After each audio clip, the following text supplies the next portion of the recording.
Vâng, chúng ta đang xem trên trận nội chiến của FC V Hải Phòng. Vâng. Quay phim trận trong này à? Vâng. Vâng, bóng nó lên. Vâng. Đi có thủ, anh làm gì đấy? Từ Sky. Vâng. Thành công là bóng này. Vâng. Đứng ngoài sân đi không? Đi đây. Đi đây. Vâng. Anh đá đâu là cắm đi. Vâng, đây là siêu tiền đạo. Anh đá cắm đi.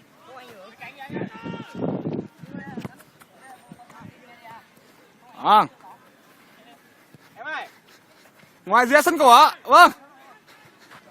Có vẻ như đội trẻ thích đá với phong cách đá bên cánh rồi sau đó là tạt bóng vào. Vâng. Đó là ai? Vâng, công ghi bàn. Chúng ta nhìn rõ hơn cầu thủ này.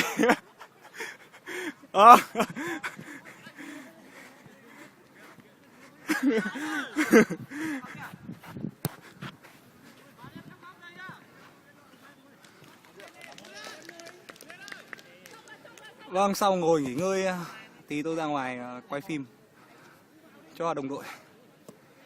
Đội già đang bị dẫn trước 1-0. Cánh đi Biên đi, Kiên đi. Tiền đạo thì có Kiên Menny, siêu tiền đạo. Và trợ công nó là Thư Sky.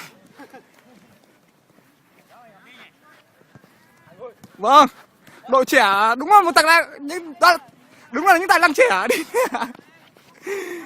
Vâng, anh sẽ làm gì đây? Vâng, không hề dứt điểm ngay. Vâng, vâng, Luân đang phá bóng. Vâng, Quân Ngọc Cần đang xông vào. Vâng, hay lắm. Đấy, sự cố gắng đi.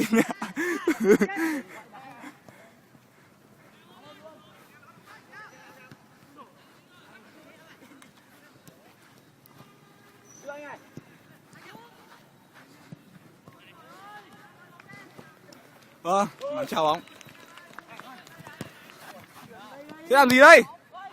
Vâng, cú sút hỏng tồi tệ của anh Đỗ Như Thành. Đấy, đi em cầm anh bây giờ.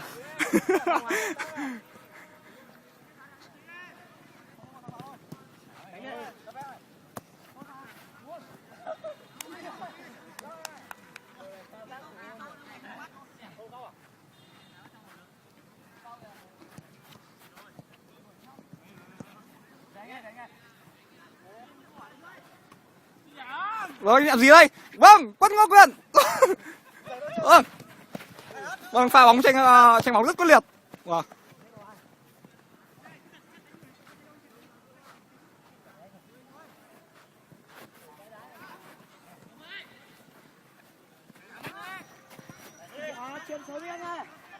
Vâng, bóng lại cắt bởi anh Tuấn.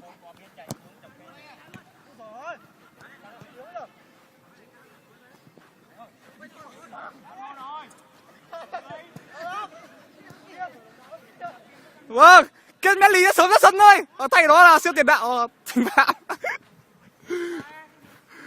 Mệt ra sân nhá. Em kèm anh bây giờ đi mẹ sao đi. Vâng. Hay lắm. Các đội trẻ đang phối hợp rất là nhuần nhuyễn nhau. Những cầu thủ được đào tạo ra lò Malaysia này có tương lai rất là sáng lạng cho các chủ đá vẻ nhỉnh hơn. Nhưng mà kinh nghiệm đội già thì đi. Nhưng kinh nghiệm đội già thì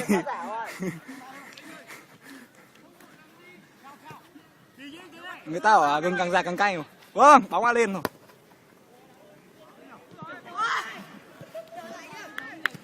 Ra ngoài đấy.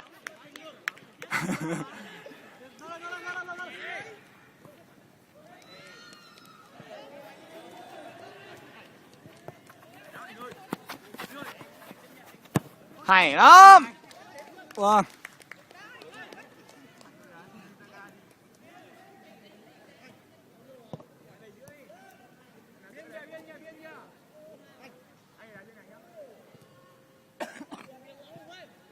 Đấy.